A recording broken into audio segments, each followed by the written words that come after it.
salt and pepper. I don't know what happened. The cable went out one other time, and then the second time was my Siri, and my Siri's never been connected to that It was the computer. word history. It was like, hey Siri. Yeah, History. it was so weird. And yeah, so I shut it down right away. So I'm so sorry, because I'm a filmmaker and I hate it when that stuff happens in the screening. So I backed it up. So I hope I saved face. So I'm so sorry. I'm so sorry. I did not want that to happen. So if I could just have you say your name and name of your film, and if you could tell me what was the biggest lesson you felt like you as a crew and cast learned from this experience? Yeah. My name is Zane. I had Salvation, a 3-minute short. I was cast and crew, and I do narratives and documentaries, and those are scripted and storyboarded. This particular one, sometimes I feel there's a divine intervention, because the story behind this one is a 3-minute short. I didn't plan to make this movie. I took my camera, photographer. Took my camera. It was a rainy day. I decided to go out and take some pictures in the rain. My car ended up going to this cathedral in Montreal. I'm from Montreal, called St. Joseph's Oratory. And I went out. I said, okay, I'm here. It was raining all day. I'm in shorts and flip-flops. Have my camera, my tripod, and I just started shooting B-roll. And then I just shoot myself in the car. I said, let me just shoot myself driving around in the car. I come home. I think it's a total failure. I go, I've wasted my day. I'm sitting on the balcony and I'm piecing it together. It's a narrative form. And then I need the musical piece in my head. And I go, this needs a voiceover narration. And I wrote the piece in 10 minutes, no corrections. And then it just came together. So the point is, I didn't make this film. Sometimes you're inspired creatively. It's a divine intervention. I came home as a failure, thinking I wasted the day, only to find out that it was creative for me. That's the lesson. Sometimes just let creativity flow. Sometimes it's just speaking to you. I know it's a little deep. No, that's beautiful.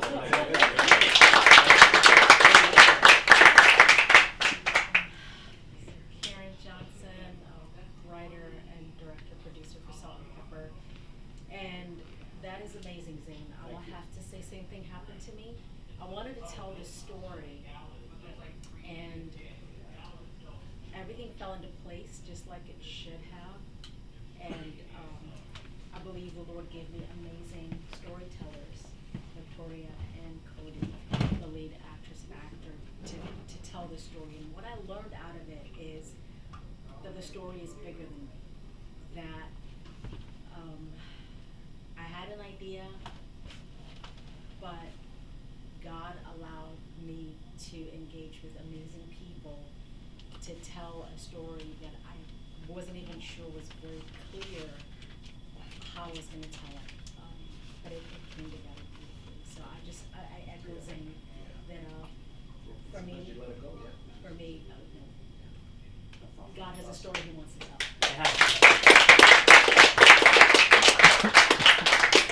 If we have time, maybe Victoria and Cody can. Yeah, go ahead.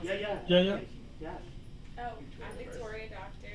I play the lead actress in Salt and Pepper.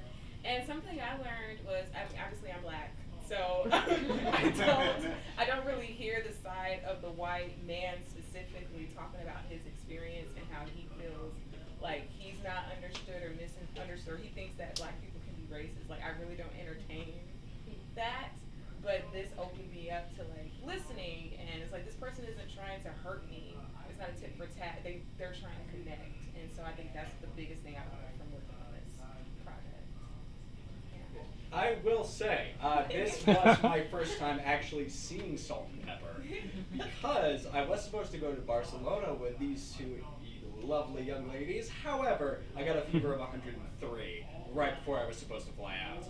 But the thing that I learned and took away on this set was, first of all, from the day that we did callbacks, it was just such a collaborative process. Like, from the moment pre-production started to callbacks to the entire process, the biggest thing I took away from it is that stepping outside of yourself as a creative, as an actor, as a director, writer, whatever position you are, working as a team is so much more important than focusing on yourself, especially if you've got something that you all agree you're all working towards. important, and this story was important for all of us to tell, and for me, just seeing it come together, especially now, seeing how we put all of our thoughts and actions and talents towards telling such a beautiful story, it meant a lot to me, and moving forward, it's like, that's the heart of storytelling. It's just telling stories that we feel matter, and telling stories we feel can make a difference to the world as a whole.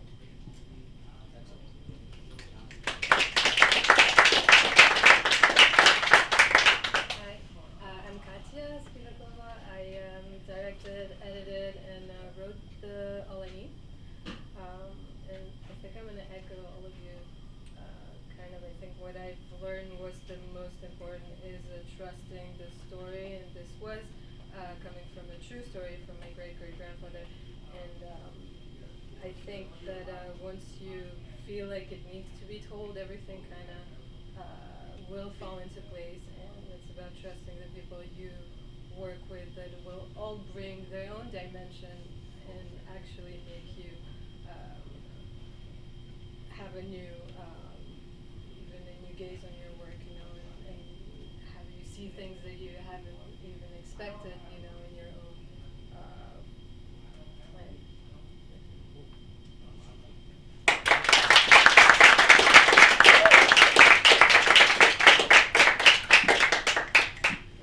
I'm Keith Arge. I wrote and produced Will Gone Kid 3. You mentioned Barcelona. For anybody who was in Barcelona, you would have seen Will Gone Kid 2, which was predominantly just Rita and Rita sat looking very elegant over there. So the first two Will Gone Kid films, which did really well around the world, were just Rita and Rita. So Will Gone Kid 3 to me was the catalyst film. It was the film where we was bringing in additional characters. So what did I learn from it? I learnt whether that would work and whether it would still be a successful series without just having Rita and Reese and to work. And Houdini, who plays the failed magician, anybody who saw the Will Gone Kid films earlier this week would have seen in Will Gone Kid 4 they would have seen him going around, walking around dressed as a mummy. So he's stood the test of time and become a very pivotal character. He's got a few family problems at the moment, but we are desperately trying to get him to a film festival with us, and maybe Barcelona, maybe in October we'll have him there and he will be able to meet the man himself. So yeah, that's what we learned, but Rita and Reese obviously the main stars, and keeping the series flying, so fantastic. I'm gonna open it up to the floor for anyone who has questions. She's my daughter. Yeah. And everyone in the film is a part of my family. But I had always seen when they started, her husband sent me to the clip. They were in Armenia, and it's like, I had no idea what it was about. So the most interesting thing was me, hearing the story. I'm part of the Armenian genocide. It was celebrated, finally acknowledged in the United States, just like a year ago or something. But her sister was the main star, and she played all the roles. Her sister, all the roles. And my son, again, without her knowing, sent me another clip, and he said, "There's Tanya." And she played all the roles in there, and I know her, and it, for me, was just incredible. And her other sister, the songwriter, and that's her singing. So everyone, my son, it was a real family affair telling a family story. And when I saw at the end all the photographs, I realized that I recognized them. I said to her, "That's your grandfather, that's your grandmother." I've seen photos. So, That's awesome. but this is the first time I've seen the whole thing. Well, that's really special. That's awesome. So yay.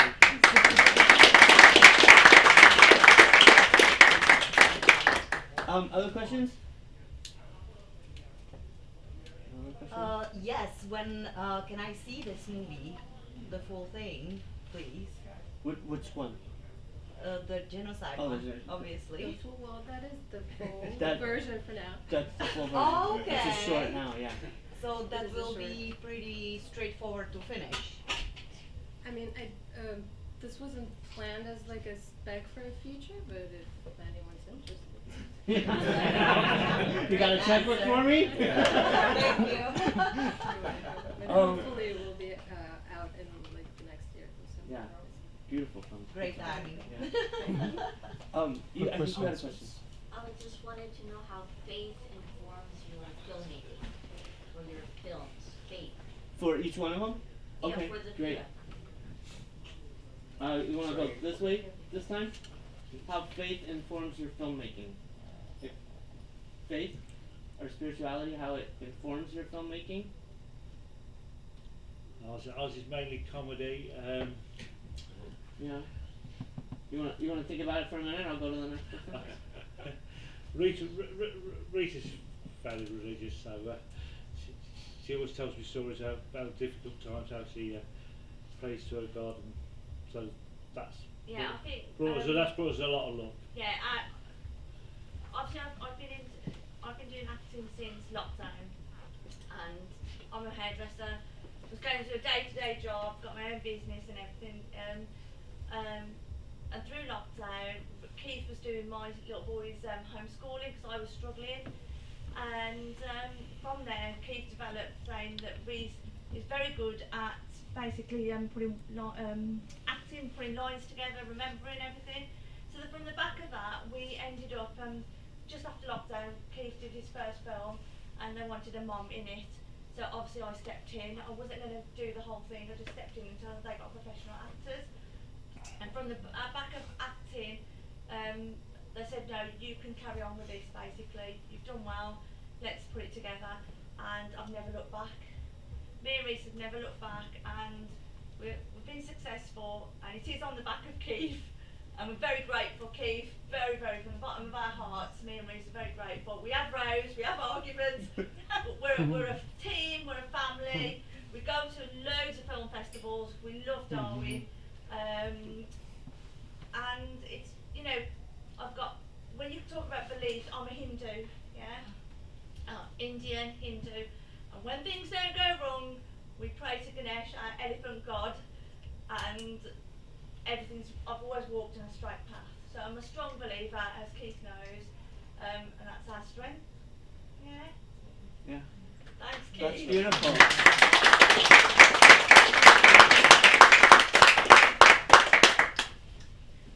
Such a hard question in a way. I think I went from being a total atheist and an agnostic, and then with the years I feel like actually writing has connected me closer to God or the universe or whatever you want to call it, but I went from being totally like, whenever someone would ask me the question about that, I was like anti-religious because I was in a Catholic school, so I had like in me that like rebellion of like all anti-religious. But the more I kind of stepped out of that patriarchal image of religion, I think I opened myself up to the idea that now I can receive, and now I just want to study all of them. Yeah, so the creative process works as a faith for you. Yes. So through the creative process, you're able to find maybe not a spirituality, but some kind of higher power or higher light, maybe, that helps you create what you want to create to tell the story that you want to say. Definitely. Because that was a beautiful film, so that was awesome. Thank you. Yeah. We don't know anything. Yeah, Exactly. We don't know nothing. Well, I didn't create the film, but there was, during the audition process, it was between this and another film. And I remember praying to God, like, I really want a role, or I want to start booking things where I'm playing alongside a guy. Because I'm always playing girlfriends, and it's like, it's always like not like a very deep conversation. It's always just girl stuff. And then when I got these two roles, this was the one where I was like, okay, this is going to take me to different audiences versus the other one. It was still going to be that kind of girl crowd where it's only black girls watching it. And I was like, I really want this one. And when I got the call back and the meeting you in person, that was like confirmation. Okay, I'm gonna go with this one. If she offers it, I'm gonna go with that one. And like I got it. And so I was like, okay, this is going in the right direction. And I was able to use my passport again because I was in Barcelona and like being here. So I think it was the right call. Praying. We got it. Let God lead it. We Yeah. got it. Yeah. Mm-hmm. And for me, I'll say I'm a Christian. I believe in Jesus. I believe He's creator. and I will say, I believe I'm created in his image, and he's a creator and has stories to tell, and he expresses himself, and so I am expressing who he is when I tell stories. And for this particular film, I asked him to give me everything I needed to make it. And I want to say that when I found Cody first, he was the very first person that responded to the audition. He was my first audition, and he embodied everything that I wanted to tell. This story is very personal. It has a lot of my story, the black girl from Nairobi, Kenya, married to a white man from the South in the US. And when I watched Cody, I felt like I was watching my husband.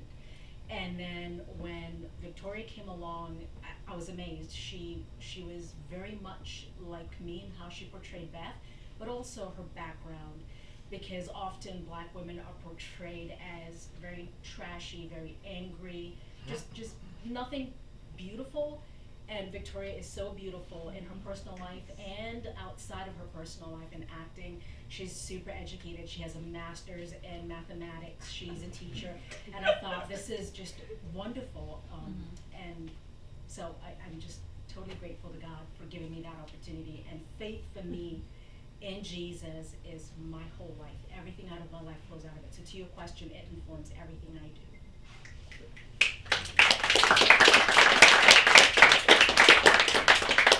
Yeah, I guess it's my turn to answer now. Okay, so as an actor, I've noticed more recently that as I get to the closing stages of getting ready to perform, whether it's on stage or in front of a screen, specifically with things that are important to me, at a certain point, it feels like I'm completely out of the equation. And what I mean by that, it feels like the character of whatever project I'm a part of sort of comes in and is sort of spearheading the performance in a way, sort of that out-of-body thing. And for the longest time, I was wondering what that was about because I had no idea. And now, for me, it's just, whether it's God or the universe or the spirit of creativity, for me, that's what that is. And I've just been, ever since Salt and Pepper, I've just been giving into that more and more and more. And for me, that's ultimately what it is, because for me, creativity, it is the most honest expression of the soul that we have. And whether you're creative, religious, or not, creativity, in my humble opinion, it's the best thing we will ever have, honestly. And that, I guess that would be my answer for that. Very good. Well, for me, to be honest, I mean, it's a very good question because we wonder where the creativity comes from. I mean, on my phone there I have Mother Mary and Jesus. So if it answers your question, I feel that creativity comes from somewhere, like again, Salvation Film, like other films. It's whether you meet somebody that gives you a great story, which I worked on. This one, when I wrote the narration, I didn't write it. I was just a conduit. I was just a pen, and it was just coming in. I felt there's something there. So you have to have a belief in some sort of download from somewhere that you're getting this information. Is that a collective experience of your life? Like, where did this narration, where did this idea come from? I came home and I just pieced it together. And I was at the Met with Nick today, and I was walking around 2 hours watching these great masterpieces, paintings, again, Monet, everybody. And I'm walking around getting this frequency energy. I feel like this with this cosmic massage in my soul. And I tell him, do you feel the same thing? And he goes, yeah. And it's like, and it's a building that's housing the masterpieces of the world for 2,000 years plus, Greco-Roman, all these Renaissance painters. And it's almost like their creative, collective energy was in that museum. So there's good energy. So that comes from somewhere. Where? Call it God, call it the universe, call it Jesus, call it wherever we worship. It's the cosmic source. If you want to, if it's something natural, it's the cosmic source of anything. You can call it whatever you want. But there's more to us than us. That's it. That's